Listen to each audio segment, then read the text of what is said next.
नमस्कार, आप देख रहे हैं व्यू न्यूज पावर्ड बाय विनय उजाला। आइए नजर डालते हैं 6 अगस्त 2026 की प्रमुख खबरों पर। दुनिया को टैरिफ का डर दिखाते दिखाते खुद फंसे ट्रंप, अमेरिका लौटा रहा $100 अरब। ईरान ने नई समुद्री व्यवस्था का किया खुलासा, ओमान भी हुआ सहमत। अदन की खाड़ी में हूतियों ने सऊदी अरब के टैंकर के पास किया धमाका, चालक दल सुरक्षित।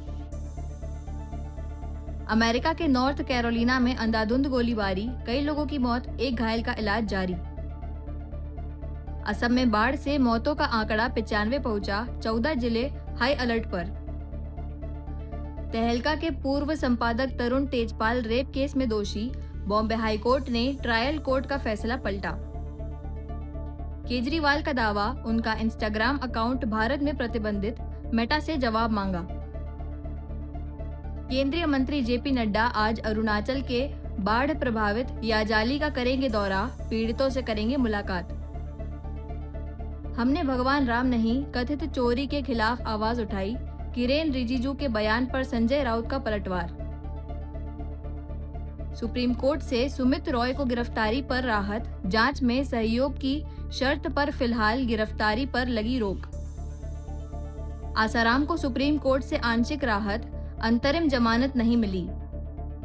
इंडिया गठबंधन ने सरकार को घेरने का बनाया मास्टर प्लान, लोकसभा राज्यसभा स्थगित।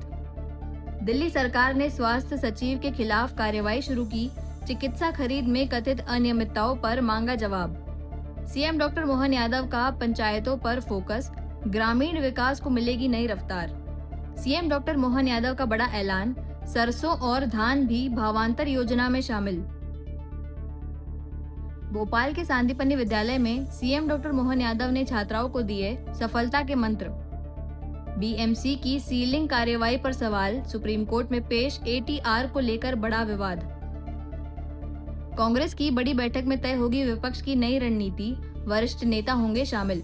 राष्ट्रीय सीएससी दिवस पर डिजिटल सेवाओं के विस्तार पर जोर, वीएलई हुए सम्मानित। अवैध हथियार तस्करी मामले में फरार आरोपी गिरफ्तार, 17 आपराधिक केस दर्ज। मुख्यमंत्री डॉक्टर मोहन यादव ने पंचायतों को मजबूत कर ग्रामीण विकास तेज करने पर जोर दिया। उन्होंने जलगंगा संवर्धन अभियान, ग्रामीण सड़कों की निगरानी और आवास योजनाओं की प्रगति की समीक्षा की। मुख्यमंत्री डॉक्टर मोहन यादव ने पंचायतों को सशक्त बनाकर ग्रामीण विकास को गति देने पर जोर दिया। उन्होंने कहा कि शहरी और बड़ी ग्राम पंचायतों के लिए प्रभावी विकास योजना तैयार की जाए तथा अगले वर्ष जल गंगा संवर्धन अभियान को और व्यापक बनाया जाए। समीक्षा बैठक में गौ पालन, स्व सहायता समूहों और ग्रामीण अधोसंचारना को बढ़ावा देने के निर्देश दिए गए। प्रदेश में ग्रामीण सड़कों की निगरानी ड्रोन से की जा रही है और 10,554 ग्राम पंचायतों में ऑनलाइन सेवाएं शुरू हो चुकी हैं।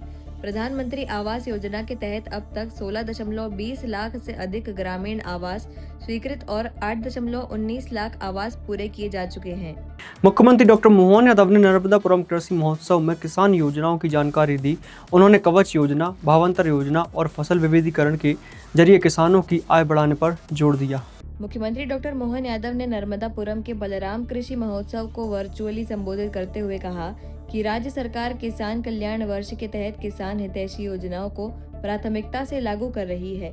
उन्होंने बताया कि कैबिनेट की नई कवच योजना से सहकारी खातों की गड़बड़ियों से प्रभावित किसानों को नया ऋण और सरकारी योजनाओं का लाभ मिलेगा। मुख्यमंत्री ने घोषणा की कि सरसों और धान को भी भावांतर योजना में शामिल किया गया है।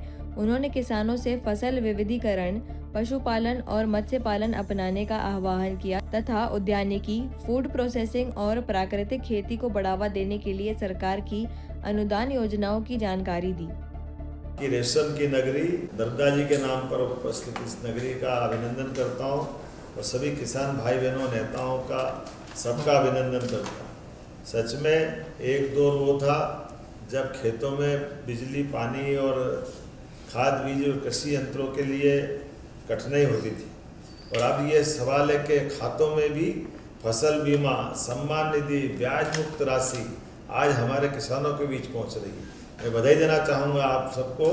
ये बदलते दौर का समय है। यशस्वी प्रधानमंत्री के नेतृत्व में जोरदार ताली बजाएं कि हम न केवल खेतों की ध्यान रख रहे हैं बल्कि खातों का भी ध्यान रख रहे हैं। कल ही कैबिनेट के माध्यम से एक और नई योजना किसानों के हित की लागू हुई। जो कवच योजना के माध्यम से अब कोई भी सहकारी समिति में अगर प्रबंधक या कोई कर्मचारी कहीं कोई गड़बड़ कर देगा तो हमारे किसान भाई बहनों की राशि में या उनको डिफाल्टर होने की ज़रूरत नहीं है। अभी कल ही हमने 5,000 किसानों का जो डिफाल्टर हो गए थे उनको डिफाल्टर से बाहर लाए और आने वाले समय में जो गड़बड़ी करेगा वो जेल जाएगा, उसके ऊपर कार्रवाई होगी, FIR होगी। लेकिन इसके कारण से खाते डिफाल्टर हो जाए, सोसाइटी डिफाल्टर हो जाए, इसकी ज़रूरत नहीं।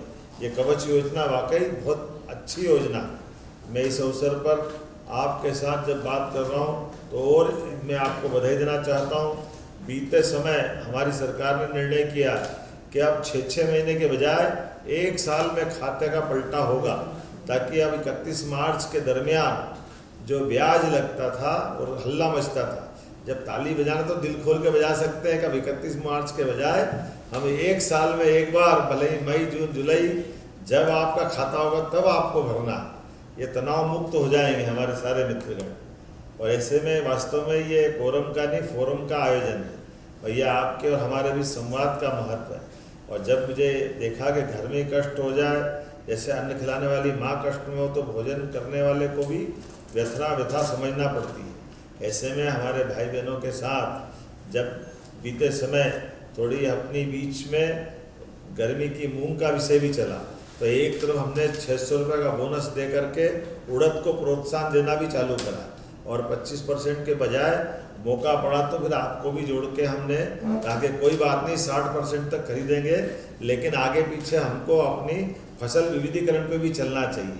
इसलिए जोरदार ताली बजा करके एक तरफ गेहूं उपार्जन में भी, दूसरी तरफ आपके हर दुख दर्द में सरकार सदैव आपके साथ खड़ी है। मैं भावांतर योजना के बलबूते पर भी सोयाबीन के माध्यम से जो हमने कदम बढ़ाए थे, अब बोलना चाहूँगा संभवतया अगले धान की खरीदी में भी हम भावांतर योजना के बलबूते पर सरसों और धान दोनों की खरीदी में भावांतर का लाभ देंगे। ताली वाली बजा करके इसका भी भविष्य की दृष्टि से आनंद ले सकते हैं। भोपाल के संदीपनी कन्या विद्यालय में मुख्यमंत्री डॉक्टर मोहन यादव ने छात्रों से संवाद किया। उन्होंने मेहनत, अनुशासन और AI के सही उपयोग को सफलता की कुंजी बताया।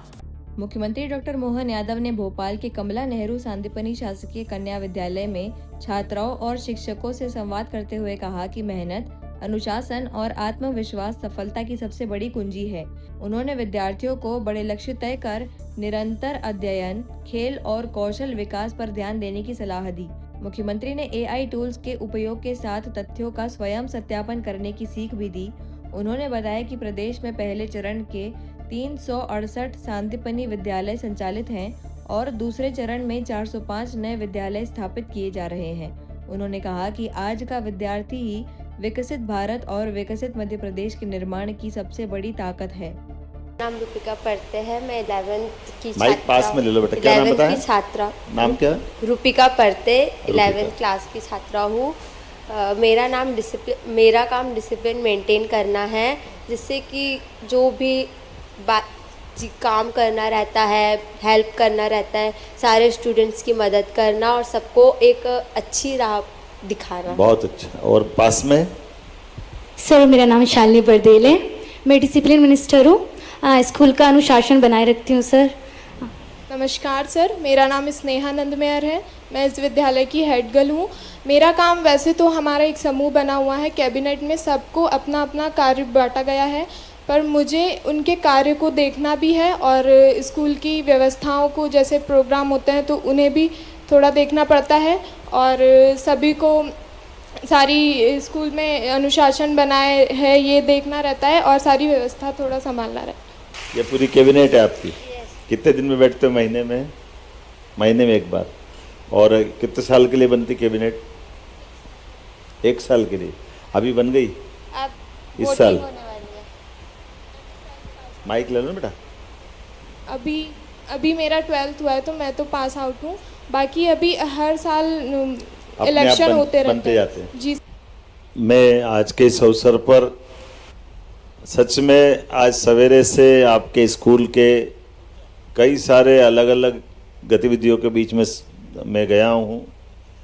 बच्चों को जिस प्रकार से यहाँ पढ़ाने के लिए कल्पना की गई है और आपके मैनेजमेंट में भी काउंसिल को जो रोल दिया है, सच में मैं बधाई देना चाहता हूं। और लाइब्रेरी हो, आपकी प्रयोगशाला हो, प्रयोगशाला भी सभी प्रकार की प्रयोगशाला। मैं भी, चूँकि मेरा बायोलॉजी सब्जेक्ट था, मुझे इस बात का आनंद भी है और अच्छा भी लगा कि हमारे मेधावी विद्यार्थियों ने, मुझे बताया गया कि आज शायद 58 बच्चे यहाँ मेरिट में निकले ना अपने इसी स्कूल से। और प्रदेश भर में भी मुझे आज आपके माध्यम से शांतिपनी विद्यालय ये देश के सबसे बढ़िया विद्यालय है और सबसे अच्छे विद्यालय के विद्यार्थियों को मेरी अपनी ओर से बहुत बहुत बधाई, आप सबका अभिनंदन। भोपाल नगर निगम की सीलिंग कार्रवाई को लेकर सुप्रीम कोर्ट ने पेश रिपोर्ट पर विवाद बढ़ गया है। निगम ने कार्रवाई के आंकड़ों की समीक्षा की बात कही है।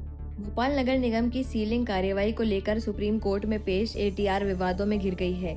रिपोर्ट में करीब 100 व्यावसायिक प्रतिष्ठानों को सील करने का दावा किया गया, जबकि जमीनी स्तर पर केवल 2 प्रतिष्ठान सील मिले। शेष प्रतिष्ठानों ने स्वयं अपने व्यवसाय बंद किए थे।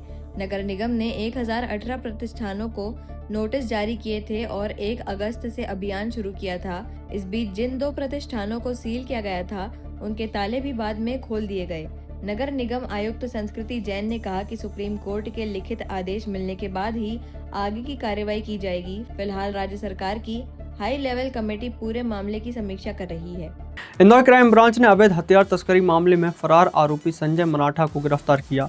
पुलिस आरोपी से हथियार सप्लाई नेटवर्क और अन्य कनेक्शन की पूछताछ कर रही है। इंदौर क्राइम ब्रांच ने अवैध हथियार तस्करी के मामले में लंबे समय से फरार आरोपी संजय उर्फ संजू मराठा को गिरफ्तार किया है।